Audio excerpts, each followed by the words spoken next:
All right, so today we're going to be taking a look at this wild Mr. Beast challenge. Oh, yeah. The 100 Days Underground? The 100 Days Underground. You know, the one with Hugo and Rain? Oh, yeah. And we have the transcript from you guys. All right. And it is a doozy. Yeah, it's fascinating. So we're going to take a deep dive into this and just see Okay. what we can find. Okay. So let's start off at the very beginning. Okay. Hugo and Rain enter this bunker. Right. They seem remarkably chill. Well, yeah. You know, it's that honeymoon phase. Right. You know, the adrenaline's pumping. They're excited.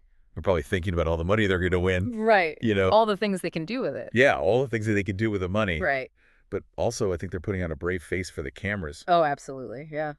But, you know, even at this early stage, the isolation is starting to have an effect. Really? Right. What are some of the things you're seeing there? Well, you know, when Hugo refers to the bunker as our new house, Oh, yeah. that to me, that's a classic example of, you know, trying to normalize a very abnormal situation. Right. You know, he's convincing himself that, you know, this is just an adventure. This is just temporary. Right.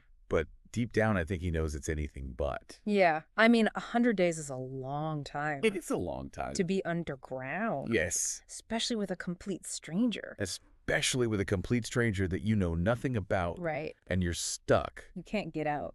Yeah. And, you know, what's interesting, too, is like Rain, you know, when she just casually mentions Hugo snoring. Oh, yeah. In a confined space like that.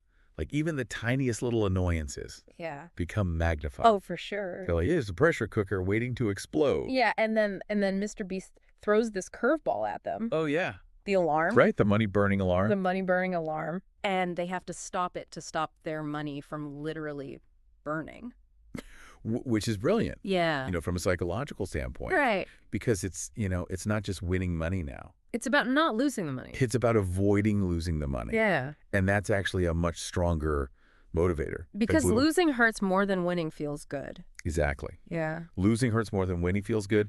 And that's what Mr. Beast tapped into. And that's that loss aversion. Yes, exactly. It's called loss aversion. Right. You know, and you see that, you know, he tapped into that. And you can see it too. And they went from, you know, relaxed to hyper vigilant in a second. Oh, yeah. I mean, remember their fastest time getting to that hand scanner? 12 seconds. 12 seconds. Yeah. Like they were training for the Olympics or something. It was amazing. It was amazing. And I love, too, how they find the chocolate stash. It's almost like this moment of... Like a victory. Yeah. Like they outsmarted the system. Yeah, they got one over on Mr. Beast. Exactly. You know, and it gives them that sense of control. Right. Like, okay, we can do this. Yeah. We can still, you know, be in control of this crazy situation. You can still beat the system. Yeah, exactly. So they're, you know, they're starting to get the hang of things. Right. Then Mr. Beast throws another wrench in the works. Oh, yeah. He offers them more money. Of course. To reduce the timer down to 30 seconds. Right. Classic manipulation. Classic manipulation. Right. You know. Dangle that carrot. Dangle a bigger reward. Yeah. Yeah. But also increase the risk. Then increase the pressure. Increase the pressure. Yeah. You know, I mean, that's just asking for trouble. And they take it. Yeah, they do. Yeah. They fall for it. Hook, line, and sinker. Hook, line, and sinker. But then he offers them even more money. Okay. And turn off the alarm sound altogether. Okay. And they refuse. Now that's interesting. What do you think about that? Well, I think that shows that, you know, they weren't just blindly chasing the cash. Right. You know, they were actually starting to understand their own limits. Right. You know, that constant vigilance. Yeah. That fear of missing the alarm. Takes a toll. It takes a psychological toll. Right. You know, and I think they were smart enough to recognize that, you know, that added stress might ultimately sabotage their chances of winning. It might just push them over the edge. Exactly. So they knew their breaking point. They knew their breaking point, yes. Even in this really unusual environment. Right. But then comes the real, like, oh boy, bombshell. Here we go. One of them can leave with a portion of the money. A portion of the money. Abandoning the other. And the other one stays. Yeah. Wow. That's a test. Talk about a test of loyalty. Right. You know? That's... Now the focus shifts from, you know, collaborating with a teammate to potentially betraying them for your own personal gain. Right. And that's where the cracks in the relationship really start to show. Yeah, and oh boy, do they. Oh, yeah. Yeah. Hugo starts complaining about doing more of the chores. Rain gets annoyed by his need for solo time in the vibe cave.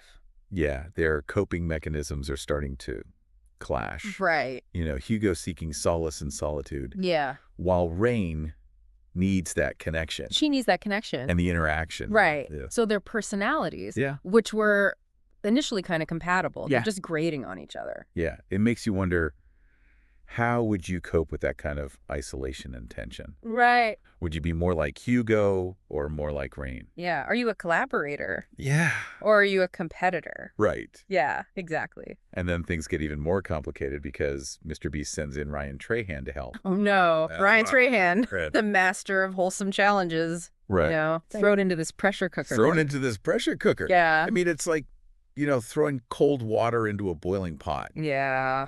It's going to make a difference, but you're not sure if it's going to calm things down. Right. Or cause an eruption. Right. Yeah, and at first it's just pure chaos. Yeah. Like, remember that friendship test? Yeah. He has them stare at each other for 60 seconds. Yeah, super awkward. Super awkward. Then all those rapid fire questions. Yeah, about their deepest, darkest secrets. Right. Why do you want to win? Yeah. What are you going to do with the money? Right. Like really getting into it. But, in a way, it's a brilliant strategy. Okay. Because he's forcing them to articulate their feelings. Okay. And to acknowledge their dependence on each other. Yeah, that's true. And their answers are actually really touching. Oh, I know. Hugo talking about helping Rain's family. And right. Rain talking about Hugo's passion. Yeah, his genuine passion for Mr. Beast and for these challenges. I mean, you could tell they really meant it. Yeah, you can tell they weren't just saying that for the cameras. No, they weren't. Yeah. But the question is, did Ryan's little intervention actually change anything? Right. Or was it just a temporary fix? Right, because as soon as he leaves, the tension is right back. Back with a vengeance. Yeah. Yeah. And it really comes to a head on day 70. Oh, gosh. When Mr. Beast offers Hugo another chance to leave. Right. With $200,000. Right.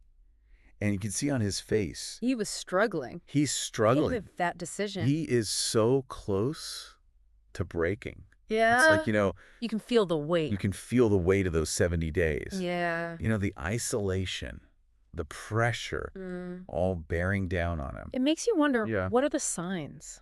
Yeah, what are the signs that someone's reaching their limit? In a situation like that? Yeah, in this kind of environment. Yeah. And what are some coping mechanisms that might actually be helpful? Well, I mean, with Hugo, you see, increased irritability. Yeah. He's withdrawing. Right. He's having trouble making decisions. Right. He's overwhelmed. And his coping mechanisms aren't working anymore. Yeah. That vibe cave isn't cutting it anymore. It's not. Yeah. So in those situations, it's really crucial to have somebody to talk to. Yeah. Somebody to validate those feelings and offer some support. And that's where we get Rain's. Yes. Bathroom rule. The infamous bathroom rule. The bathroom rule. I mean, it seems extreme. Right. But it's also, it's a testament to her commitment. Okay. She's committed to their shared goal. She knows what she wants. She knows what she wants. Yeah. And she recognizes that Hugo, taking too long. Taking those long bathroom breaks is jeopardizing everything. Yeah. So she's willing to enforce boundaries. Even if it causes friction. Yeah. To protect their chances of winning. Right. It's like she's saying, look, we're in this together. We're in this together. Yeah. We got to be on the same page if we're going to get through this. We're a team. We're a team. Yeah. Tough love. Well, maybe necessary. But in this context, it's probably necessary. Yeah. And then something interesting happens. Okay. Mr. Feast gives them a break from the alarm. For 10 days. 10 whole days. No alarm. No alarm. And what happens? And everything changes. Okay. The mood shifts. They're laughing. They're cooking together. They're baking with Feastables. Of course, Feastables. Mr. Beast's own product placement. Right. But, it's brilliant. It's brilliant. But even beyond that, yeah, you can feel a genuine shift. Okay. They're no longer looking at each other as competitors. Right. They're allies. They're a team. Against Mr. Beast. Against the challenge itself. Yeah. So was this a real reconciliation or just a strategy? It's hard to tell. But it worked. It worked. Yeah. They used this time to train. Right. They're getting ready for those final 10 days. With the 1-minute timer. 1-minute timer that doesn't reset. The stakes are higher than ever. I gotta be on their game. They got to be on their game. And of course, Mr. Beast. Mr. Beast can't help himself. Right. He tries to throw them off. He sets off the alarm while they're sleeping. Testing their limits. Yes, seeing if they've really got what it takes. Right. But they're ready. They are ready. All those days of training, all that tension. Yeah.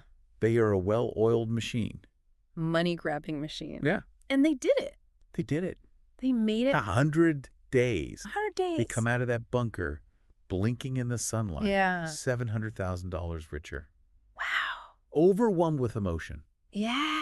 I mean, really is. It makes you think about. The human spirit, Yeah. our capacity for adaptation or resilience. That's right. And even forgiveness. Yeah, but at what cost? At what cost? Did they actually win? Did they win if their friendship was pushed to the breaking point? Right. Did they lose something more valuable than what they gained? Than $700,000. Than the money? Right. That's the real question. Yeah. It's a reminder that even with these extraordinary circumstances. even in these extraordinary circumstances, right. with the promise of these incredible rewards, yeah. we can't lose sight of what really matters. Yeah. Our relationships, our well-being. Our values. Yeah. Who we are. Who we are at our core. Right. So we've spent all this time, talking about Hugo and Rain. Yeah. Analyzing every decision they made. Every little thing. But now I kind of want to turn the tables a little bit. Okay. I like where this is going. Yeah. So, listener. Yeah. You've heard the story. Right. You've been following along with our analysis. Uh-huh. But now I'm really curious. Okay. If you were in that bunker, right, facing all those challenges, yeah, what would you do? How would you react? Would you be Team Hugo? Right. Would you want that solitude? Would you need your vibe cave? Would you need a vibe cave? Or would you be more like Rain? Right. Needing that interaction. Needing that connection. Yeah. Even if it means, the bathroom rule. Enforcing the bathroom rule. Yeah. And what about all those offers from Mr. Beast? Oh, yeah. The money. Would you be able to resist? I mean, could you walk away? Yeah. From all that cash? Would you compromise your values? Right. What about your relationship with your bunker buddy? Yeah. Would you throw them under the bus?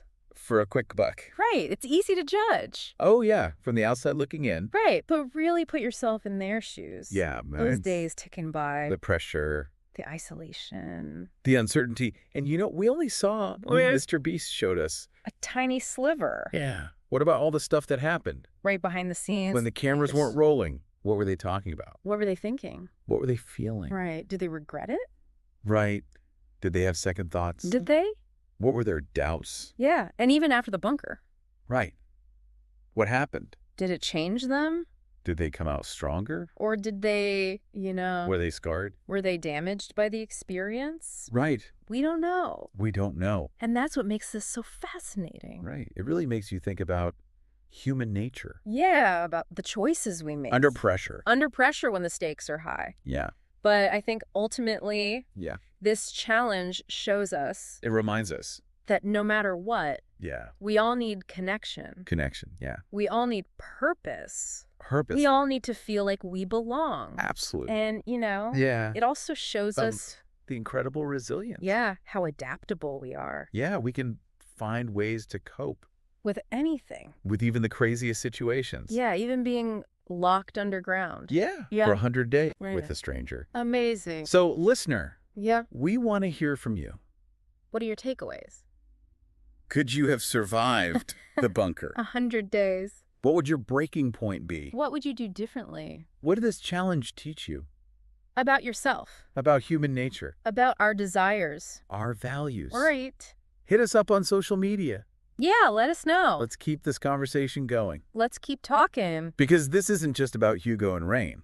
No, it's about all of us. Yeah, it's about understanding. What makes us tick? Yeah, what makes us human? What drives us? What makes us resilient? Right. In this crazy world. Yeah, the world's a crazy place. And remember. Even in the darkest of times. Even in the bunker. Even in the bunker. There's always hope. There's always a glimmer of light. There's always connection. Absolutely. So thanks for joining us. Yeah, thanks for listening.